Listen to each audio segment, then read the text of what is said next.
네. 안녕하십니까. 조국신당 대표 조국입니다.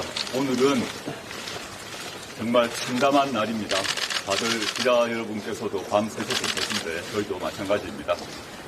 어젯밤 윤석열 대통령이 비상계엄을 선포했는데 그 자체가 불법행위이고 그 자체가 범죄입니다. 내란죄이자 군사 반란에 해당하는 행위로 조국신당은 반드시 탄핵되어야 할 행위로 보고 있습니다. 탄핵만이 아니라 또한 형사처벌되어야 할 현행범이기도 합니다. 그래서 조국신당은 어제부터 오늘 새벽까지 이번 비상계엄, 불법 비상계엄 선포에 대한 탄핵, 그것을 사유로 하는 탄핵소추문을 만들었습니다. 이미 지난번에 우리 15가지 탄핵소추에 해당되는 탄핵소추 초안을 만들었습니다만은 어제 밤에 있었던 이 일은 모든 국민이 윤석열 대통령의 범죄 행위를 다 본 사안이기 때문에 묻지도 따질 필요 없는 사안이라고 보고 있습니다. 그래서 이걸 먼저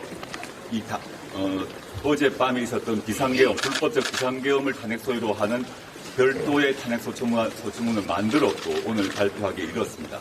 오늘 발표를 하고 난 뒤에 오후 2시 또는 3시경에 윤석열 대통령 및 그 공범들, 즉 내란죄 및 군사반란의 공범들에 대한 형사처벌 고발이 있을 것입니다. 고발문도 지금 거의 작성 상태에 있고요. 반드시 형사처벌될 사안은 있습니다. 하야건 탄핵이건과 관계없이 하야가 이루어지더라도 탄핵이 이루어지더라도 형사고발은 되어야 하고 윤석열 대통령 및 비상계엄에 같이 공모하고 역할 분담을 했던 사람들은 모두 처벌돼야 합니다. 그것은 전두환 노태우 군사반란 사건에서 판례에서 이미 나와 있는 바이기도 합니다. 그리고 오늘 저희가 만든 소추문은 민주당을 포함해서 다른 야당에 다 공유되었습니다. 지금 되고 있을 것입니다. 민주당에 이미 공유되었고요. 개혁신당까지 포함해서 탄핵소추문을 다 공유한 상태다라는 점 미리 알려드립니다. 그러면 탄핵소추문 읽도록 하겠습니다. 주문. 헌법 65조 및 국회법 130조의 규정에 의하여 대통령 윤석열의 탄핵을 소추한다. 탄핵소추 사유. 헌법 1조는 대한민국은 민주공화국이다. 대한민국의 주권은 국민에게 있고 모든 권력은 국민으로부터 나온다라고 선언하고 있다. 대통령은 주권자인 국민으로부터 직접 선거를 통하여 권력을 위임받은 국가의 원수이자 행정부의 수반으로서 헌법을 준수하고 수호할 책무를 지며 그 직책을 성실하게 수행해야 한다. 이러한 헌법의 정신에 의하면 대통령은 법치와 준법의 존재이며 헌법을 경시하는 대통령은 스스로 자신의 권한과 권위를 부정하고 파괴하는 것이다. 헌법 제65조 제1항은 대통령이 그 직무집행에 있어서 헌법이나 법률을 위배한 때에는 국회는 탄핵의 소추를 의결할 수 있다고 규정하고 있다. 그런데 윤석열 대통령은 헌법 제77조의 요건과 절차를 모두 위배한 위헌 위법적인 비상계엄을 선포하였다. 나아가 이는 국헌문란 목적으로 폭동을 일으킨 내란 행위이며 군형법상 반란죄에 해당한다.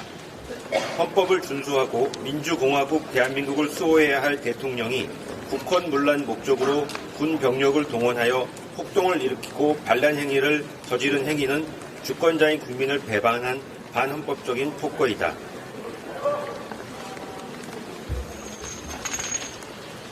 윤석열 대통령의 위헌, 위법한 비상계엄 선포 행위는 헌법 수호의 관점에서 볼 때 대한민국 헌법 질서의 본질적 요소인 민주공화국의 원리를 위협하는 행위인과 동시에 국회의 권능 및 법원의 지위를 무력화하고 권력 분립의 원칙을 심대하게 위협하는 행위로서 탄핵에 의한 파면 결정을 정당화하는 사유에 해당한다.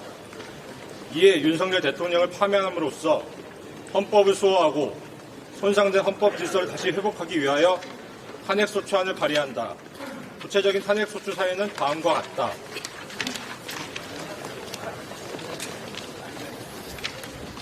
1. 위헌 위법한 비상계엄 선포 및 내란 행위 헌법 제77조 형법 제87조 제91조 가 비상계엄 선포 행위 및 그 이후 전개된 경위 사실 2024년 12월 3일 22시 25분경 윤석열 대통령은 긴급 담화를 발표하여 종북 세력을 척결하고 자유헌정 질서를 유지하겠다며 전국 일원의 비상계엄을 선포했다. 이 과정에서 헌법 제77조 제4항에 정하는 국회에 대한 계엄 통보 절차는 거치지 않았다. 윤석열 대통령은 지금 대한민국은 당장 무너져도 이상하지 않을 정도의 풍전등화 운명에 처해 있다.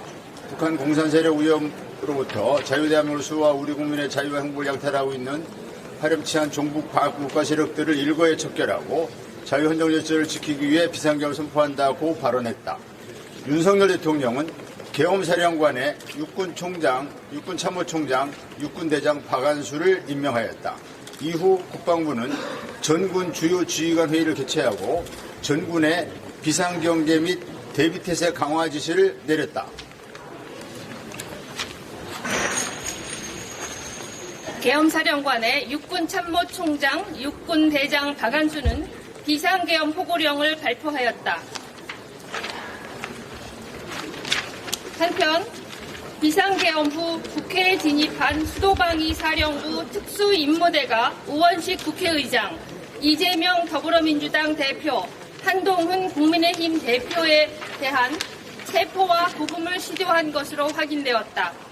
또한 총기를 휴대하고 국회에 출동한 군 병력이 국회에 출입하고자 하는 국회의원들이 국회 출입을 저지하였고 본청에 진입하여 국회의원 190명이 모여 비상계엄 해제 요구 결의안을 처리하고 있는 본회의장 진입을 시도하였다. 이 과정에서 군 병력이 국회 본청 유리창을 깨고 국회 보좌진들을 총기로 위협하였다. 그리고 군 병력이 서울 시내에 장갑차를 차고 출동하였다. 국회는 12월 4일 우원식 국회의장의 주재하에 본회의를 열어 박찬대 외 170인이 발의한 비상계엄 해제 요구 결의안을 상정했다. 이 결의안은 국회의원 190명이 참석한 가운데 190명 전원이 찬성해 가결됐다.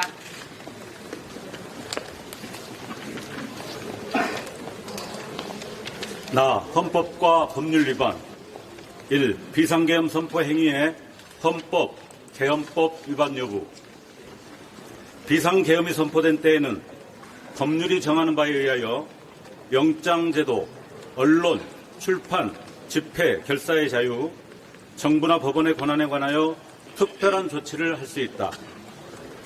비상계엄이 선포되는 경우 계엄사령관은 계엄지역의 모든 행정사무와 사법사무를 관장한다. 이와 같이 비상계엄이 선포되면 대한민국의 국가체제에 중대한 변경이 가해지고 헌법이 정하는 국민의 기본권에 중대한 제한이 가해지는 등 헌정 질서에 매우 엄정한 영향을 미친다.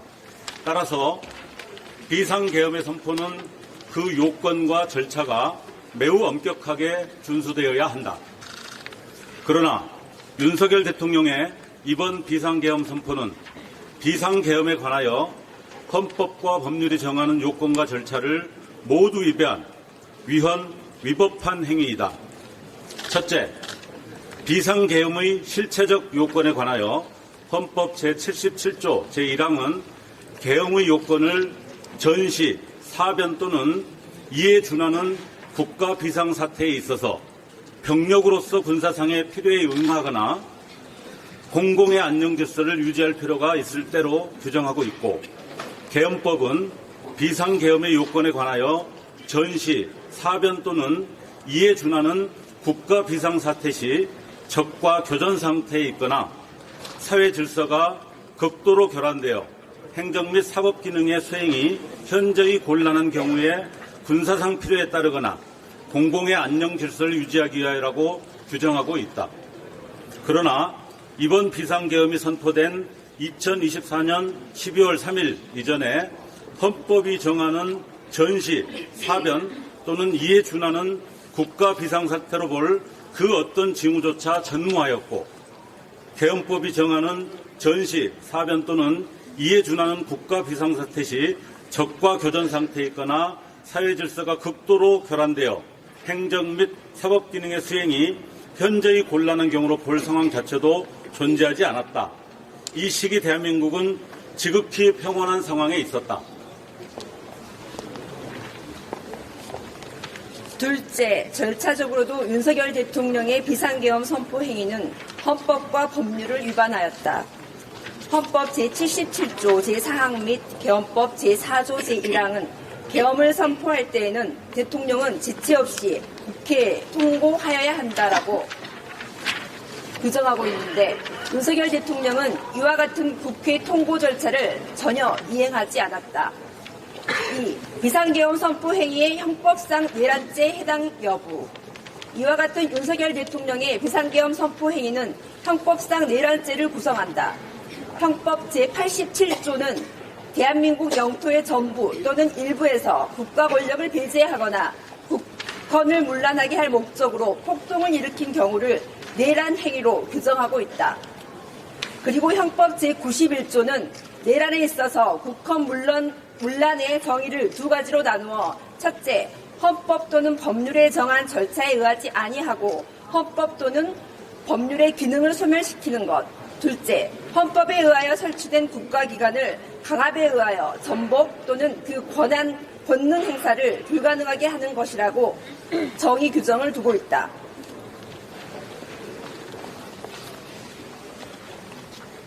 먼저 이번 비상계엄 선포 및 그 후속 행위들이 국헌을 문란하게 할 목적에서 이뤄진 행위인지 여부를 본다. 윤석열 대통령이 선포한 이번 비상계엄이 헌법과 계엄법이 정하는 요건 및 절차를 위배한 위헌, 위법적인 비상계엄임은 앞서 본 바와 같고 이후 총기를 휴대하고 국회에 출동한 군병력이 국회에 출입하고자 하는 국회의원들의 국회 출입을 저지하는 한편 본청에 진입하여 국회의원 190인이 모여 비상계엄 해제 요구 결의안을 처리하고 있는 본회의장 진입을 시도하였다. 그리고 이 과정에서 국회 본청 유리창을 깨고 국회 보좌진들을 총기로 위협하였다. 또한 국회에 진입한 수도방위 사령부 특수임무대가 우원식 국회의장, 이재명 더불어민주당 대표, 한동훈 국민의힘 대표에 대한 체포와 구금을 시도한 것으로 확인되었다. 이는 헌법 또는 법률에 정한 절차에 의하지 아니하고 헌법과 국회법이 정하는 국회의 기능을 소멸시키고자 하는 행위라고 할 것이어서 형법 제91조 제1호의 국헌 문란에 해당한다고 할 것이고 헌법에 의하여 설치된 국가기관인 국회를 군병력의 강압에 의하여 그 권능 행사를 불가능하게 하고자 시도하였으므로 형법 제91조 제2호의 국헌 문란에 해당된다. 다음으로 폭동을 일으킨 경우에 해당하는지에 관하여 보건대 대법원은 내란죄의 구성 요건인 폭동의 내용으로서의 폭행 또는 협박은 일체의 유형력의 행사나 외포심을 생기게 하는 해악의 고지를 의미하는 최광의의 폭행 협박을 말하는 것으로서 이를 준비하거나 보조하는 행위를 전체적으로 파악하는 개념이며 그 정도가 한 지방의 평온을 해할 정도의 위력이 있음을 요한다고 판시하였다.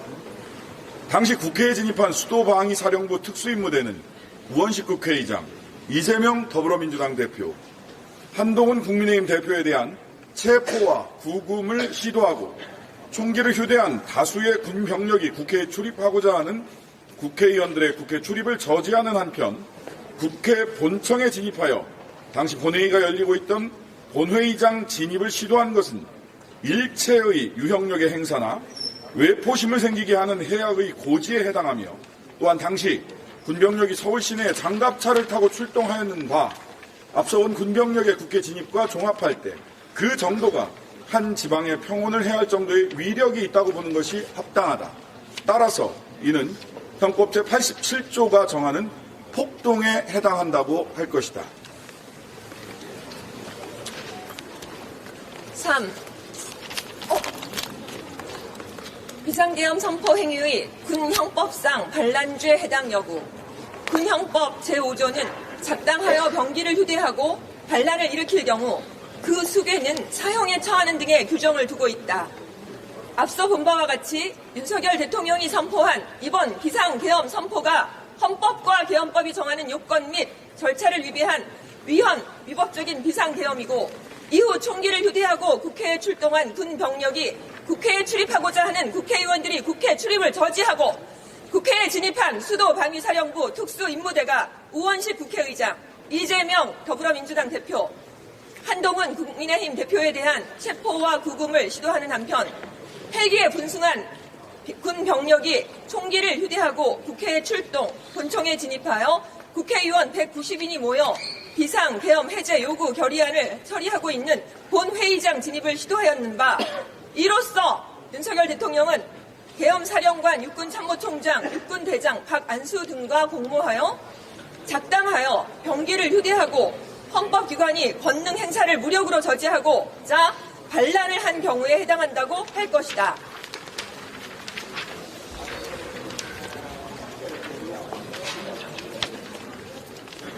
이 탄핵 사유의 중대성, 중대성, 대통령에 대한 파면 결정은 국민이 선거를 통하여 대통령에게 부여한 민주적 정당성을 임기 중 다시 박탈하는 효과를 가지며 직무 수행의 단절로 인한 국가적 손실과 국정 공백은 물론이고 국론의 분열 현상, 즉 대통령을 지지하는 국민과 그렇지 않은 국민 간의 분열과 반목으로 인한 국가적 혼란을 가져올 수 있다. 따라서 대통령의 경우 국민의 선거에 의하여 부여받은 직접적 민주적 정당성 및 직무 수행의 계속성에 관한 공익의 관점이 파면 결정을 함에 있어서 중요한 요소로서 고려되어야 하며 대통령에 대한 파면 효과가 이와 같이 중대하다면 파면 결정을 정당화하는 사유도 이에 상응하는 중대성을 가져야 한다. 즉 대통령의 경우에는 파면 결정의 효과가 지대하기 때문에 파면 결정을 하기 위해서는 이를 압도할 수 있는 중대한 법 위반이 존재해야 한다.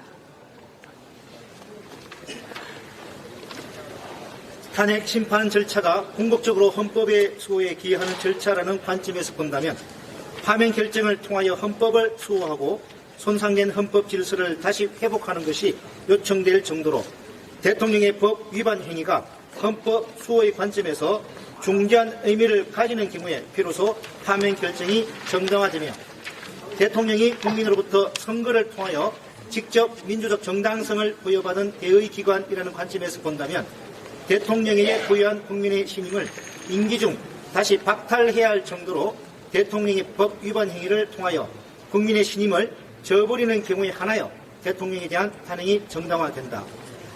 검토, 파면 결정의 효력을 압도할 정도로 중대한 법 위반과 피소추자의 국민 신임 배반.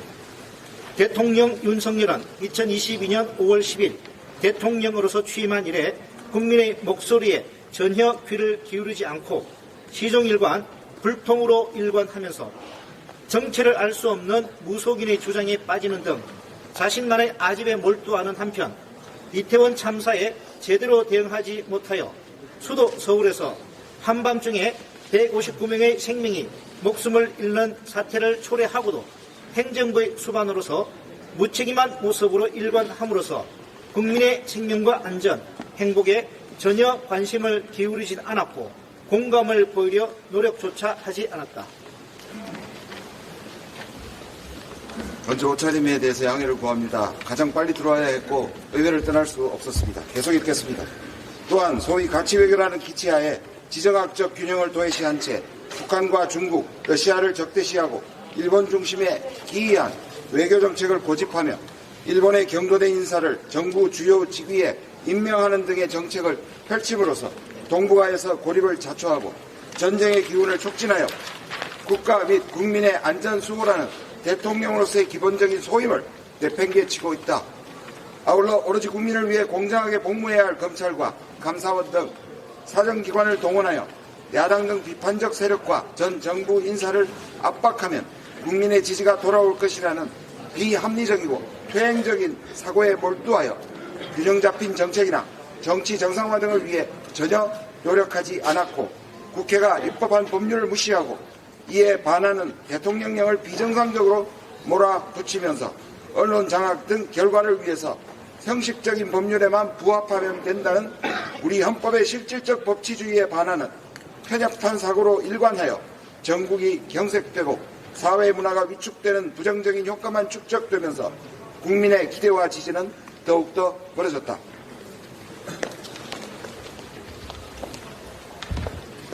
공정과 상식이라는 처음의 국민적 기대를 배신하고 자신이 대통령이 되기 전에 가장 비판하였던 선택적 정의, 기소와 수사외압, 무마라는 최소한도의 법치주의 원칙조차 스스로 저버린 채 박근혜 전 대통령의 탄핵이 빌미가 되었던 비선 실세에 의한 국정농단과 사익 추구라는 치명적인 국민적 배신을 감행하면서 이와 관련된 배우자의 몰상식적인 잘못을 감추기 위해 거부권의 남용과 검찰 등 모든 수단을 동원하는 모습에서 국민은 어떠한 희망과 발전도 더 이상 기대하기 어려운 상황에 처하게 되었다. 그런 가운데 이른바 명태균 게이트를 통하여 밝혀진 대선 시 여론 조작, 여론조사 비용에 대한 뇌물수수 의혹, 김영선 공천 개입 및 이를 통한 뇌물수수에 상응하는 공천보답 의혹 등이 더욱 확산되었고 이 과정에서 국민으로부터 어떠한 고난도 위임받은 바 없는 부인 김건희가 명태균과 주고받은 카카오톡 문자 메시지 및 윤석열 대통령의 육성 등이 공개되었다. 이와 같은 대통령 부부의 육성 및 문자 메시지 등은 그 자체로 비선 실세에 의한 국정 개입이라는 중대한 헌법 및 법률 위반으로 윤석열 대통령의 정치적 정당성은 근본적으로 붕괴되고 있다. 이에 대하여 윤석열 대통령은 국민들에게 사과한다고 하면서도 전혀 개선의 정을 보이지 않고 여전히 부인의 잘못을 옹호하고 명태균 의혹을 사소한 것으로 치부하는 모습을 보여 국민들을 깊이 실망시켰다.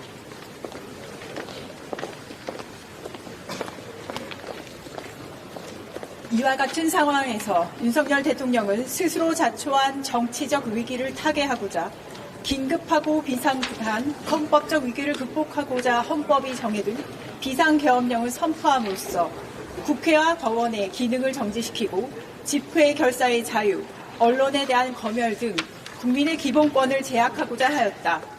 그러나 이와 같은 윤석열 대통령의 비상계엄령 선포 행위는 헌법과 대헌법이 정하는 요건에 전혀 부합하지 않고 국회 통고 등의 절차 또한 전혀 지키지 않은 명백한 위법한 행위였다. 우리 헌정체제는 일찍이 1961년 5.16 군사 쿠데타 및 12.12 군사 반란과 그에 이은 5.18 광주 학살의 비극을 경험한 바 있고 이와 같은 헌정사의 아픔으로 인하여 1987년 제9차 개정 헌법은 군의 정치적 중립성의 원칙을 천명하고 있고 국민들 역시 군부의 망동에 대한 깊은 경각심을 가지고 있다. 이러한 상황에서 윤석열 대통령이 비상계엄을 선포하고 이후 군 병력으로 하여금 국회의원의 국회 출입을 막는 한편 총기를 휴대하고 본청에 집입하였을 뿐 아니라 비상계엄 해제 요구 결의안을 처리 중인 본회의장 진입을 시도하여 국회 권능을 무력화하고자 한 것은 도저히 용인될 수 없는 극명한 위법한 행위에 해당한다고 할 것이다.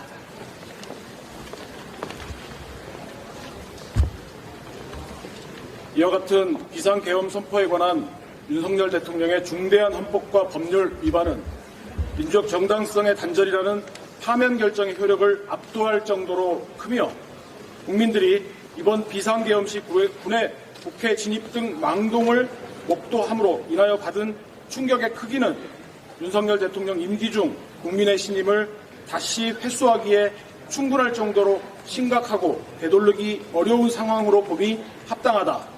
이에 국회는 대통령 윤석열을 파면하기 위하여 탄핵을 소추하기에 이른 것이다. 예, 지금부터 언론인 여러분들의 질문을 받겠습니다. 질문 있으신 분은 손을 들어서 의사 표시를 해주십시오. 네. 혹시 그러면 탄핵 소추안 발의하게 될 경우에 민주당 안보다는 지금 혁신당 안 나왔으니까 그걸로 지금 발의될 가능성이 있습니다. 민주당은 지금 초안이 준비 안 된 걸로 알고 있고요. 저희는 준비되어서 저희가 준비했습니다만은 저희 야권 전체를 공유를 하려고 합니다. 저희 소유물이라고 생각하지 않고 있고 이미 민주당을 포함한 야5당에 다 이미 공유된 것으로 알고 있기 때문에 야5당이 합의된다면 이 초안을 가지고 좀 수정 보완은 해야겠죠. 또 각 당의 의견이 있을 수 있기 때문에 이미 초안을 만들어 뒀고 크게 변화는 없을 것으로 예상하고 있습니다. 혹시 오늘 고발은 어디서? 국가수사본부로 예정되어 있습니다. 고발 대상이랑 뭐 혐의 이런 거는 정확히 지금 정해졌어요? 혐의는 지금 나왔던 형법상 내란죄, 군형법상 군사반란죄고요. 대상자는 1차적으로 윤석열 대통령 그리고 그에 동조했던 각 국무위원이 될 것 같은데 지금 언론 보도에 따르게 되면 김용현 국방부 장관이 건의를 했다는 것 아니겠습니까?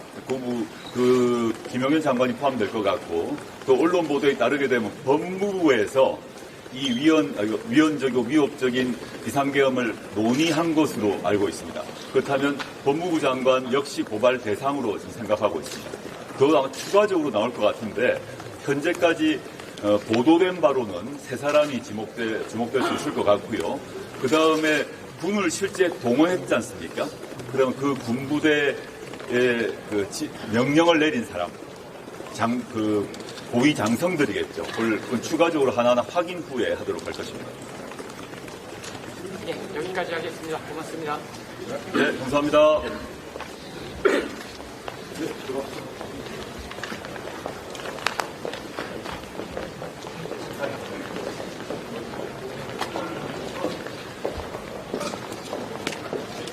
혹시 백브리핑 필요하십니까?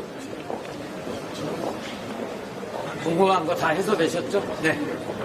야오당하고 탄핵 소추안 관련해서 논의하신다고 말씀하셨는데 어떻게 뭐 구체적으로 모여서 상의를 한다는 말이죠?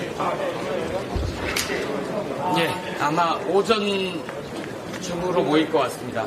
모여서 탄핵 소추문을 같이 검토하고 언제 발의할 것까지 진도가 나갈 것 같습니다.